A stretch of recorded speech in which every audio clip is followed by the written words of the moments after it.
Thank you so much for coming in today. Yep. You're welcome. Will you tell me a little bit about the work you do at the Jung Center? Yeah, first of all, my name is Guerra, and I am a psychotherapist in private practice.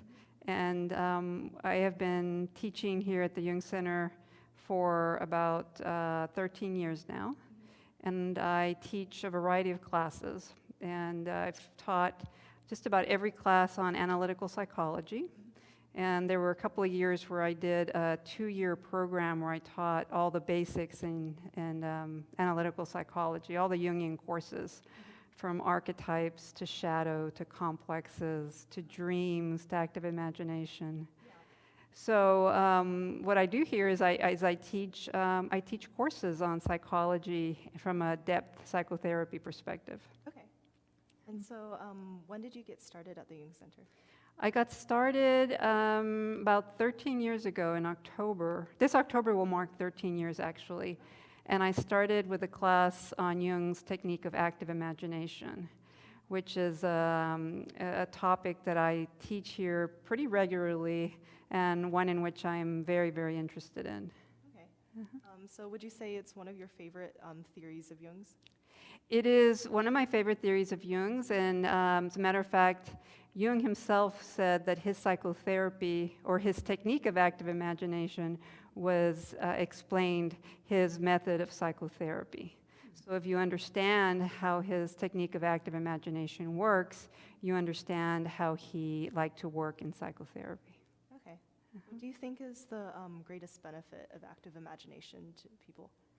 You know, it has several benefits, but you know, basically in the technique of active imagination, it's a twofold process. You're allowing the unconscious to manifest. You're allowing that part of yourself that is that you're unaware of to come forth in whatever way that you have chosen to do so, because active imagination uses the expressive arts. So, you know, through the use of painting or drawing or writing or dancing or sculpting or other techniques other expressive techniques, you are giving form to the imagination and to the unconscious. And so that's the first part. You let the unconscious come up, and then the second part is to make sense of what's there. And that's the active part of the active imagination.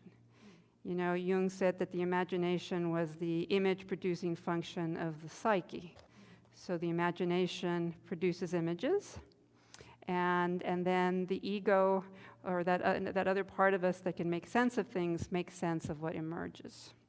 So you can see how that translates to psychotherapy.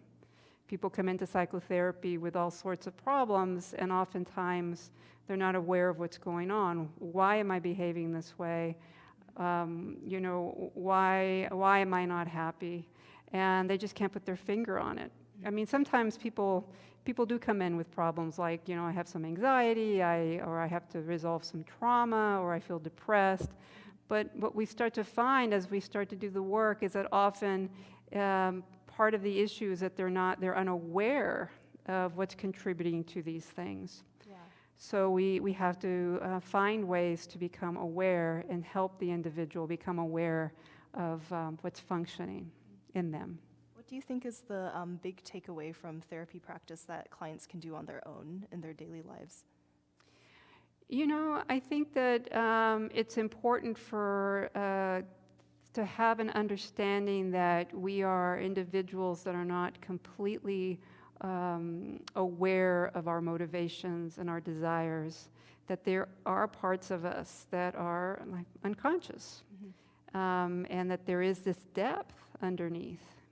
And so it's important to have that understanding, and then to have some ways to access those parts of ourselves that we're not aware of. And there's all sorts of ways to do that. And sometimes it could be just tuning in and having a mindful moment. You know, people talk a lot about mindfulness today. Mindfulness simply means paying attention. So, you know, if you could take away from your experience in psychotherapy that idea that we periodically can pay attention to what's going on, pay attention to what is my feeling, what are my thoughts, what are the images, what are the fantasies in me, then you've taken away something very valuable that can help you in psychotherapy, or in your daily life. What do you think is the most difficult thing for clients to grasp or to attain? There's a couple of things that come to mind. One is Jung's theory of the shadow. It's a very important theory and concept. We all have what Jung called shadow parts of ourselves. These are parts of ourselves that have been deemed unacceptable and that we repress because they've been unacceptable to our parents, to our schools, or other influences as we're growing up. And these parts of us are either repressed or denied, but they can wreak havoc in us. We act them out unconsciously because we are not aware of them, and yet they're still part of us. And then sometimes there are parts of us that can actually have an enlivening quality. Sometimes we feel deadened or not whole because there's parts of us that have been relegated to the shadow. So it's important to recognize that there is such a thing, and to work towards bringing these into a more integrated sense of self. Do you think that it's an issue that not only people with very heavy shadows, with heavy psychopathology have, but that everyone who is going about daily life may have to a lesser extent? I think that everyone going about through daily life has. Some people have in their shadows parts of themselves that are more damaging, or have more of an impact on their psychic economy, so to speak. But I think we all have shadows. It's part of our socialization process. As we are being socialized, we are told this is acceptable and this is not acceptable. And that's just part of our being socialized and civilized. And how does this translate to, I guess, the classes that you teach, a therapy session versus a class you would teach at the Jung Center?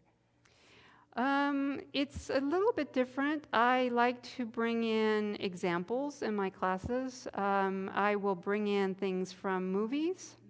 For example, I teach a complex class periodically as well. It's Jung's theory of complexes. And sometimes I'll show clips from movies that depict how a complex works. Okay. Sometimes I've shown the movie American Beauty, for example. And there's an example in there where there is this colonel who rails against homosexuals throughout the movie. And then at the end, he tries to kiss the Kevin Spacey character. And we realize that the reason he was railing against that homosexuality is because he hates that in himself. He has a complex, it's a shadow piece in him, and the movie depicts very nicely that enormous energy and self-hatred we have towards those parts of ourselves that are unacceptable. And so when you look at a person and you see someone who is doing harmful things to others, it's something that's kind of reflective of how they treat themselves as well. Sometimes, yeah. There's when people have very strong reactions towards others, when they rail against this other, they don't just have a philosophical problem or theological problem with whatever this other person's doing. When they have that kind of strong reaction, something's up, and it's probably a shadow piece. And what do you think is one of the most frequently occurring shadows in our postmodern society? Oh boy, there's a lot of that. I think there's a lot. I mean, if you think about how some men, for example, were raised to not have a tender side, to deny their feelings, And oftentimes, that's one of the most damaging things in their socialization. And you could see how that's expressed in some men's inability to have tender moments with other people, with their wives, with their children, to not have those kinds of connections. That in itself can be very damaging. Yeah. And, racism is another one. We can project onto the other, the people that look so different from us or are different, those aspects of ourselves that have been deemed unacceptable. That person is the person who is lazy, for example, or that person is the person who is responsible for the, for crime or for my not having a job or for my not having success or whatever. Yeah. And so when someone is hurting themselves, they often dehumanize others. When someone is hurting themselves, they're often dehumanizing others. And when we see somebody, an example that I often see in my practice is we can have people that are very harsh critics, very critical of others. And normally when I see this, I think well, this person's also very hard on themselves. Yeah, it goes both ways. Do you see this a lot in the classes you teach as well among your students who are harsh critics of themselves or afraid to branch out or to reach out because they're very critical? I think there's a progression. I think sometimes as people start to come to the Jung Center and learn about the shadow and about complexes, they're much better able to understand how that works. And you see people who've been coming here for a while accept themselves more and more and start to embrace that idea of wholeness and authenticity and really yearn for the experience of being more authentic. Do you think people often change careers or change life paths because of coming here? And yes, I think so. And I'm actually an example of that. I was an attorney in my late 20s. I graduated from law school when I was 24, and I practiced until I was, I think, 29. I practiced for 7 years, so about 32. Wow. And the reason I became a Jungian or actually a psychotherapist was that I went to a negotiation seminar on how to negotiate cases of all things, legal cases. And the professor there that was teaching the course talked about Carl Jung and his theory of archetypes. Now, I had taken courses on psychology before, but they had been like behavioral classes. But the way he talked about this kind of understanding ourselves, the archetypes, really excited me. So I left that course, that workshop, and I immediately got on the phone and I called somebody who I knew came to the Jung Center. I said, I really need to learn more about this Jung guy. And within the year, I was in analysis. Within a year, I was back in school and changing career paths. Wow. Yeah. And so how has it been for you, especially since you have like the professional comparison between what you see in a law workplace as opposed to in a therapy workplace? The difference is the depth. When I was an attorney, there were satisfying aspects of that. I'm very analytical and I like analysis. That has helped me as a psychotherapist, but it felt very much like I was patching things up. And in my own practice, because there is a depth perspective, I get to go in a lot deeper with people. And I feel like I can make and help people make significant changes. Yeah, so it's different. Do you feel like there's a lot that you learn from your clients as well as you go? Oh, absolutely. Yeah, I learned from them, and and I learned from them, and I learned a lot about how. The thing that comes to mind right now is how much I've learned from them about how collective stories work. For example, I had this group for many, many years. It was an active imagination group. And people came in every week and they drew the images from their unconscious. Sometimes they were the images from their dreams. And I got to see the archetypes, the images that exist in our collective stories, in our religions, in our fairy tales, just spontaneously emerge and be relevant to an individual psyche. And that is a very exciting thing, to be among something so profoundly alive.